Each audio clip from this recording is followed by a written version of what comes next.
The Galactic Council once feared humanity. They had seen the power of humans in battle, witnessed their unbreakable spirit, and respected their ability to turn even the worst defeats into victories. But time passed, and the wars of the past became stories, then myths, then forgotten entirely. The great empires of the galaxy grew comfortable, believing that humanity had grown soft. The Council, made up of the most advanced species in the universe, saw humans as relics of a bygone era, useful once, but no longer relevant. And so, in a quiet meeting held in the heart of the Council's grand station, they made their decision. Humanity's seat in the Galactic Council was to be removed. Earth was informed with a simple message, cold and official, stating that their presence was no longer required. There was no warning, no negotiation, only dismissal.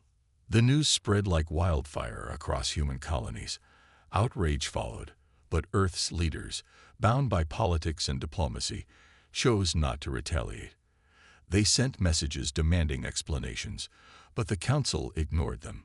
Some humans, those who still remembered the old wars, saw this as an insult too great to bear. They knew what the Council had forgotten. Humanity had never stopped preparing.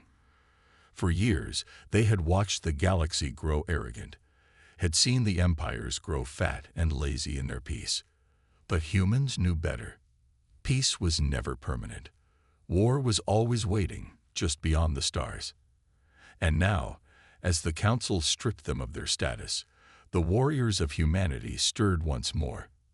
The true test came soon after. The Council, seeing no resistance from Earth, decided to push further. They turned to the Zorvans, a brutal and ambitious empire, promising them rewards if they expanded their territory into human space. The Zorvans had always wanted to test themselves against humans, but they believed the stories of human strength were just exaggerations. If humanity was truly dangerous, why had they allowed themselves to be removed so easily? Convinced that Earth was weak, the Zorvans launched their invasion. The first attack came swiftly. A human colony, one of the outermost settlements, was taken without a fight. The Zorvans broadcasted their victory across the galaxy, laughing at how easy it had been. The Council watched in satisfaction, convinced that they had been right all along. The humans were finished. But they were wrong. Humanity had not fought back, not because they were weak, but because they were waiting, observing, calculating. The fall of the first colony had been a test, a way to see how the Zorvans moved, how they fought. And now, as the enemy fleets advanced deeper into human space, the true response began. On the surface of Earth, in hidden bases across the colonies, and aboard ships cloaked in the darkness of space, humanity prepared to remind the galaxy why they had once been feared. The Zorvans expected resistance, but they did not expect what came next. The attack came without warning. A single human warship, long thought to be outdated, emerged from hyperspace near a Zorvan fleet. The Zorvans laughed, believing it to be a last act of desperation. They locked their weapons onto the human vessel, preparing to destroy it in an instant. But before they could fire, the human ship vanished from their scanners. Confusion spread among the Zorvans. Then panic. Without a sound, without an explosion, the first Zorvan ship in the fleet was simply gone. No wreckage, no escape pods, just empty space where it had once been. Then, another ship vanished, and another. The Zorvan commanders screamed orders, but their sensors showed nothing. The enemy was invisible, untouchable. The remaining ships tried to flee, but it was too late. Within minutes, the entire Zorvan fleet was gone. The Council received the news in stunned silence. The Zorvans had reported an easy war, a simple conquest. Now, their entire invasion force had vanished. The Council leaders met again, their arrogance beginning to crack. Perhaps they had miscalculated. Perhaps the stories of human power had not been myths after all. Desperate for answers, they ordered an investigation. A new fleet was sent, this time accompanied by Council observers, to see for themselves what had happened. They arrived at the battlefield expecting to find wreckage, signs of a struggle. Instead, they found nothing. The Zorvans had simply disappeared, as if they had never been there at all. Then, as the council ships turned to leave, a single transmission was received. The voice was calm, steady, and unmistakably human. "You forgot who we are. Let this be your first reminder." The transmission ended, and in that moment, the council understood their mistake. The humans had not been weak. They had not been complacent. They had simply been waiting, watching, preparing. And now, the forgotten warriors of Earth were ready to fight once more. The Galactic Council had made a mistake, but they did not realize it yet. They had pushed humanity aside, believing them to be weak, believing that the old stories of human strength were nothing but myths from a time long past. When the Zorvans invaded human space, the Council had expected an easy victory, a swift confirmation that humanity was no longer a force to be feared. But the sudden disappearance of the Zorvan fleet changed everything. The Council was shaken, though they did not show it. In their private chambers, they whispered among themselves, wondering what had happened. Some believed the Zorvans had simply fled, too ashamed to report their failure. Others suspected something far worse, that the humans had not only fought back, but had done so with a power beyond anything the galaxy had ever seen. But the Council could not act on fear alone. They needed proof. And so, they made a decision. They would send a new fleet, not for war, but for observation. A fleet of spies and scouts, hidden among the stars, watching from the darkness.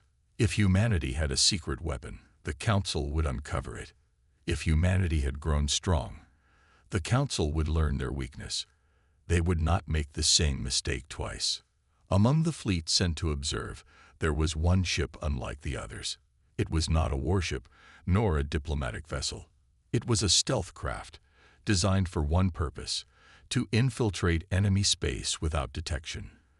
Aboard this ship were some of the best spies in the galaxy, operatives trained in espionage, technology, and deception. Their mission was clear: enter human space, gather intelligence, and return without being seen. The crew was confident. They had infiltrated the most dangerous territories in the universe, had stolen secrets from the most powerful empires.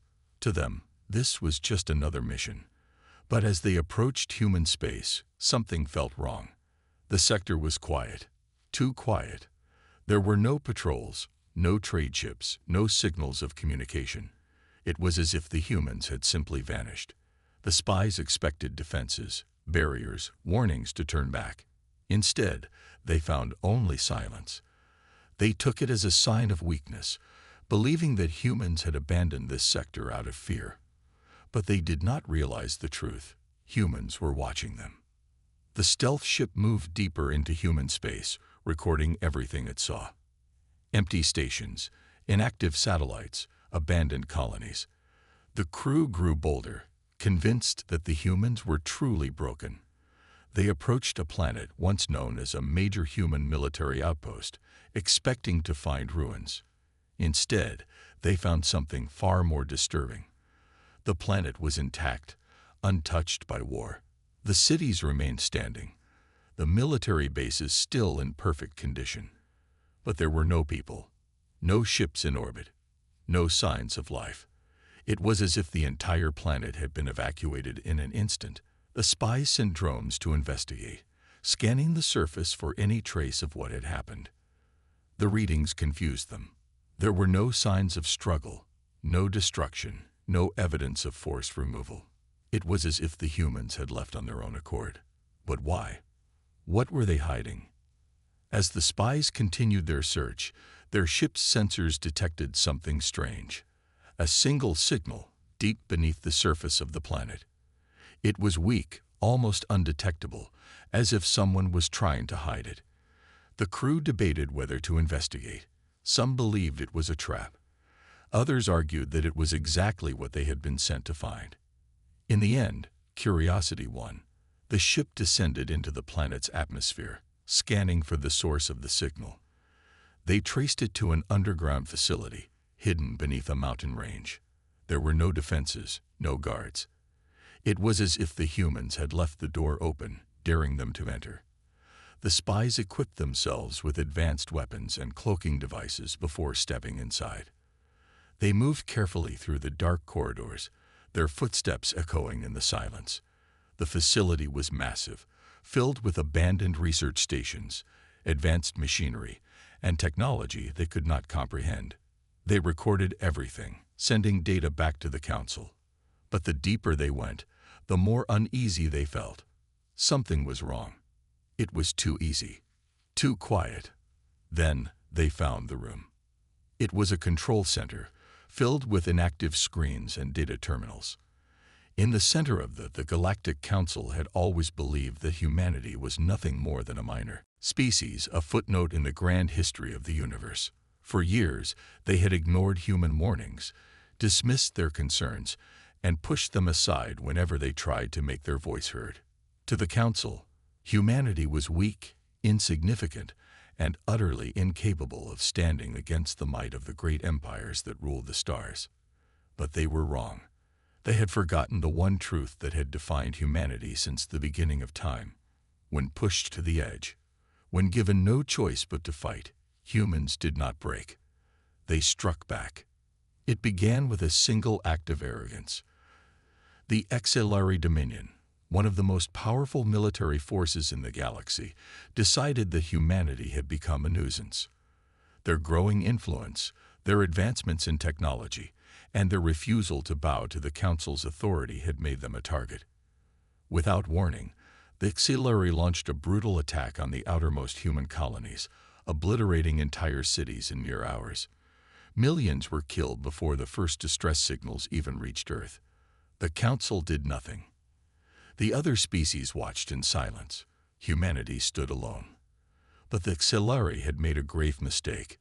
They had assumed that humans would beg for mercy, that they would surrender as so many other species had before them. Instead, humanity prepared for war. Deep within the military command centers of Earth, the leaders of humanity gathered. There was no debate, no hesitation. The decision was made in an instant. The HFY had fired the first shot, but humanity would deliver the first strike. A fleet was assembled, unlike anything the galaxy had ever seen. It was not the largest fleet, nor the most advanced, but it carried something far more dangerous than any weapon: a purpose. Every soldier, every pilot, every commander knew what was at stake. This was not just about revenge. This was about survival. The humans had no allies, no backup. If they failed, there would be no second chance. The HFY had to be stopped before they could strike again. And so, without warning, without mercy, the fleet departed into the darkness of space. The HFY never expected an attack. Their fleets patrolled human space with arrogance, confident that no one would dare challenge them. Their ships were massive, their weapons devastating. They had crushed countless civilizations before, but they had never faced humans in open war. As the human fleet approached the first HFY stronghold, there was no declaration, no formal warning. The first human warship emerged from hyperspace and fired immediately, unleashing a barrage of missiles that tore through the enemy defenses before they even realized they were under attack. Explosions erupted across the station, alarms blaring as the HFY scrambled to respond. But it was too late. More human ships arrived, cutting through their defenses with brutal efficiency. The battle was over before it even began. The first strike had been delivered. The news of the attack spread quickly across the galaxy. The Council was in shock. The HFY, who had believed themselves untouchable, had been struck at the heart of their empire. The humans had not just defended themselves, they had retaliated with a force that no one had expected. Fear spread among the great empires, and for the first time in centuries, they began to see humanity not as a minor species, but as a true power. But the war was not over. The HFY, humiliated and enraged, gathered their forces for a counterattack. The humans knew what was coming. They had drawn blood, But now they had to survive the storm that was about to descend upon them. But as they prepared for the battle ahead, one thing was certain: the galaxy would never underestimate humanity again.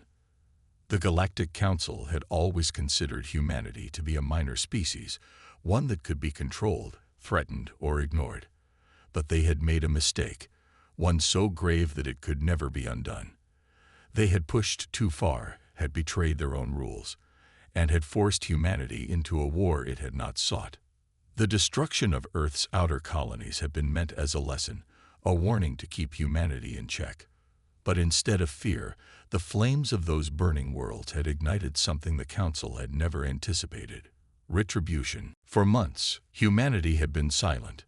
No threats, no desperate cries for help. The other species had believed that the war was already won, that the humans had accepted their fate. But in the dark void of space, humanity was preparing. They did not send diplomats to beg for peace. They did not seek allies among the Council's ranks. Instead, they built their weapons, trained their soldiers, and waited for the moment to strike. And when they finally moved, it was not a slow, methodical campaign. It was a storm, sudden and unstoppable. The first sign of the reckoning came when HFY war fleet, stationed near the edge of human space, went completely silent. At first, the Council assumed it was a communication failure, a simple glitch in their systems. But then, another fleet vanished, and another. The pattern was clear: humanity was striking back. But they were not attacking like a desperate species fighting for survival. They were hunting, eliminating the enemy piece by piece, cutting away their strength with surgical precision. There were no broadcasts, no boasts of victory, no demands for surrender. The humans said nothing, and that silence was more terrifying than any threat the Council had ever heard. As panic spread, the Council convened in a desperate attempt to understand what was happening. The HFY, once so confident in their dominance, were now pleading for help. Their fleets were being dismantled, their colonies destroyed, their generals assassinated before they could even formulate a defense. It was a war unlike any the galaxy had seen before. The humans did not fight for territory or resources. They fought for vengeance, and they would not stop until their enemies were broken. The turning point came when the human fleet finally emerged from the shadows. A direct attack on the HFY homeworld had been considered impossible. No force had ever breached its defenses. But the humans were not bound by the limitations of past wars. They did not follow the rules of the Council, nor did they care for traditions of honorable combat. They arrived in full force, striking with a level of precision and brutality that shattered every defense in their path. The orbital stations were the first to fall, their massive guns silenced before they could even fire. Then came the planetary shield, overloaded and torn apart within minutes. The HFY leaders, who had once laughed at the idea of human resistance, now trembled as they watched the impossible unfold before them. When the first human warship descended into the capital city, there were no demands, no ultimatums.